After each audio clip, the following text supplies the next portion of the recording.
بسم اللہ الرحمن الرحیم۔ السلام علیکم دوستو۔ بیان کیا جاتا ہے کہ بنی اسرائیل میں ایک شخص تھا جس کی بیوی نہایت حسین تھی، جس پر وہ اسرائیلی عاشق تھا۔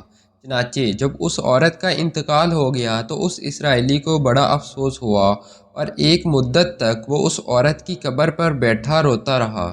اتفاقاً حضرت عیسیٰ علیہ السلام کا ادھر سے گزر ہوا تو انہوں نے اس اسرائیلی کو پریشان حال دیکھ کر اس کا سبب معلوم کیا۔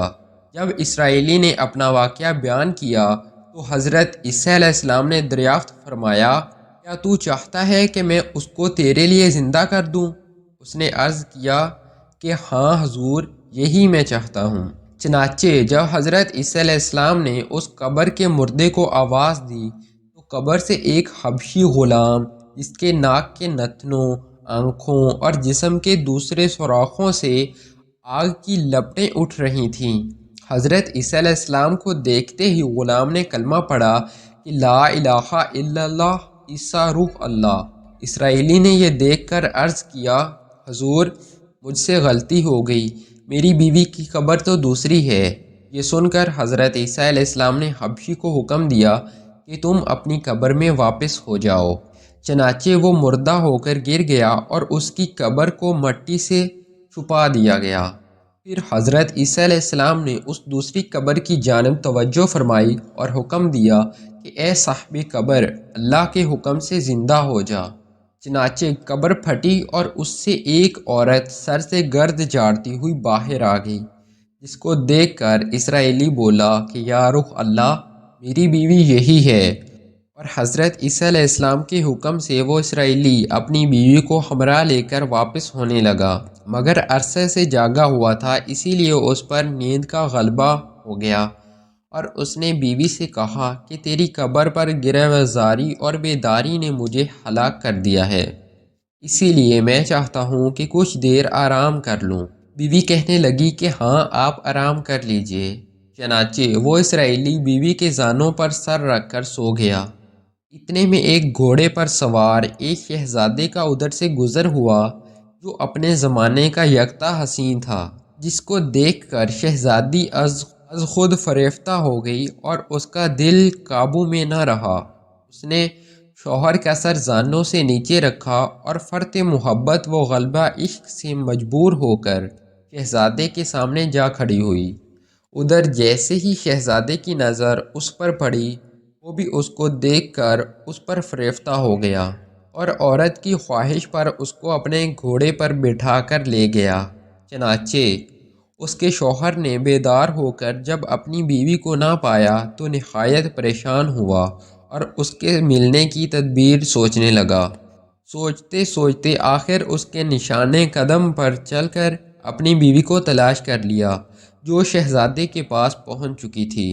اس کو دیکھ کر اسرائیلی نے شہزادے سے عرض کیا کہ یہ میری بیوی ہے، آپ اس کو چھوڑ دیجئے۔ ابھی شہزادہ کچھ کہنے بھی نہ پایا تھا کہ اس عورت نے کہا، میں تیری بیوی نہیں بلکہ شہزادے کی لونڈی ہوں۔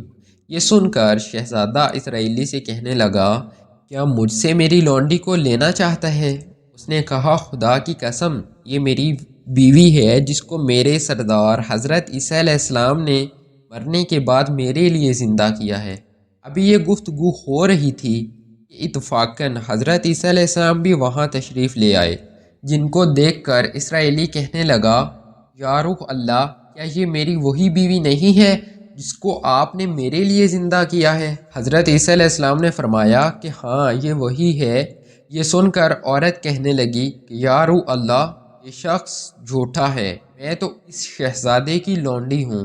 حضرت عیسیٰ علیہ السلام نے فرمایا، کیا تو وہ عورت نہیں جس کو میں نے اللہ تعالیٰ کے حکم سے زندہ کیا ہے؟ عورت نے کہا، یا روح اللہ، بخدا میں وہ نہیں ہوں۔ اس کے بعد حضرت عیسیٰ علیہ السلام نے فرمایا، جو جان خدا کے حکم سے میں نے تجھے دی ہے اس کو واپس کر دے۔ یہ سنتے ہی وہ عورت پھر مردہ ہو کر گر پڑی اور حضرت عیسیٰ علیہ السلام فرمانے لگے کہ جو شخص ایسے آدمی کو دیکھنا چاہے جو کافر مرا تھا اور زندہ ہو کر ایمان لایا، وہ اس حبشی غلام کو دیکھ لے جو پھر ایمان کی حالت میں مرا ہے، اور جو کوئی ایسے شخص کو دیکھنا چاہے جو مومن مرا تھا، پھر اللہ تعالیٰ نے کو زندہ کیا اور وہ کافر ہو کر حالت کفر میں مر گیا تو وہ اس عورت کو دیکھ لے۔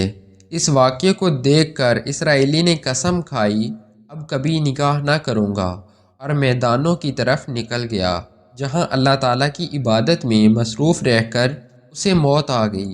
اللہ تعالیٰ اس پر رحم فرمائے۔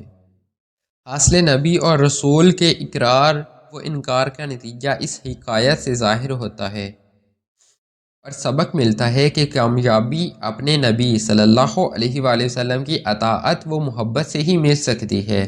چنانچہ ہمیں بھی چاہیے کہ ہر حال میں اپنے نبی صلی اللہ علیہ وآلہ وسلم کی اطاعت کو سامنے رکھیں، چاہے دل مانے یا نہ مانے، لیکن نبی کریم صلی اللہ علیہ وآلہ وسلم کے طریقوں کو لازمی اپنایا جائے۔ اللہ تعالیٰ اس واقعے سے سبق حاصل کر کے عمل کرنے کی توفیق عطا فرمائے۔ آمین یا رب العالمین۔